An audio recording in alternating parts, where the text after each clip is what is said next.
Effectivement, c'est pas de réflexion.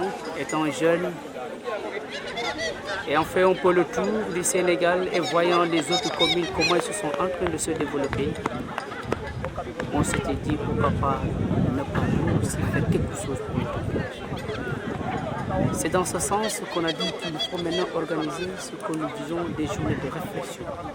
Nous développement qui auront comme thème général le développement de Brikama, de quel projet prioritaire.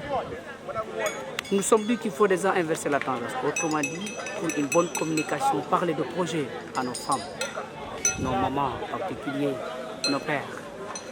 Et sur ce, on a dit qu'il faut la jeunesse s'approprier de cette issue. Essayer de faire une sensibilisation pour que les gens n'attendent pas toujours comme auparavant, parce que quand on était jeune, on voyait, ils font dire les autorités de nous donner ça, de nous donner. Cette fois-ci, la tendance devrait s'inverser, que les gens expriment leurs besoins et donnent des propositions sur des axes qui pourront au moins mener à bien le développement de Brikama. C'est comme ça que nous avons initié ces journées de réflexion. Et quelles sont vos attentes? Les attentes, c'est d'abord que chacun participe, créer une force vive, stimuler ce leadership de toutes les femmes pour que chaque personne de la localité soit un acteur de développement. Et sur ce, demain, nous allons commencer les différentes thématiques. On va se disperser dans les différentes salles, des thématiques comme la santé, la pêche. On voit que Bomadigal, c'est un village de pêche. Il y a aussi l'éducation et l'agriculture dans sa globalité. Nous allons se répartir dans ces salles, essayer de débattre pour que chaque villageois puisse sortir ce qu'il pense être un problème de Brikama. Et en même temps, essayer de proposer une solution.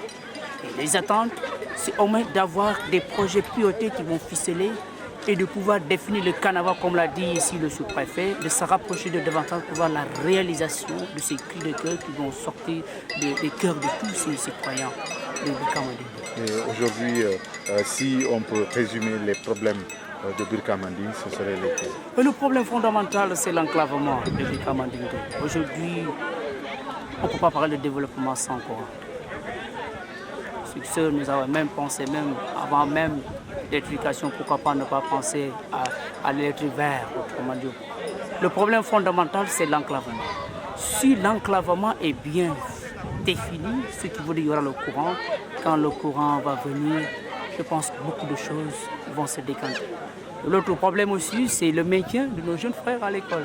C'est aussi un problème crucial qui est aussi, même si dans la région sud, surtout les filles, la moitié de nos jeunes frères ont prématurément laissé les études. Tout ça sont des questions qui doivent être débattues. Parce que pour nous, qui sommes déjà à l'université, il y a peu de jeunes frères qui nous suivent. Tout ça, ce sont des problèmes que nous voulons résoudre. Voilà, est-ce qu'il y a encore, parce que Brikama est un village de pêche, et sur quel axe vous comptez vous appuyer pour que la pêche puisse vraiment nourrir les populations de Brikama? Oui, effectivement. On a toujours pensé même sur la notion de la pêche, comment pêcher. Parce qu'on se dit, la ressource même, mais comment ça sera définie. C'est ce qui explique la flambée des prix des poissons, qu'on ne parvient pas à maîtriser. Ce que nous avons pensé même avant, pourquoi pas ne pas essayer de voir la pisciculture.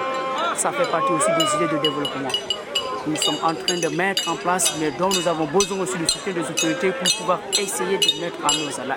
La pisciculture, c'est une alternative pour aussi permettre aux jeunes aussi d'avoir de l'emploi. Et aussi de ne pas se baser sur la tête artisanale qui commence à prendre ses limites.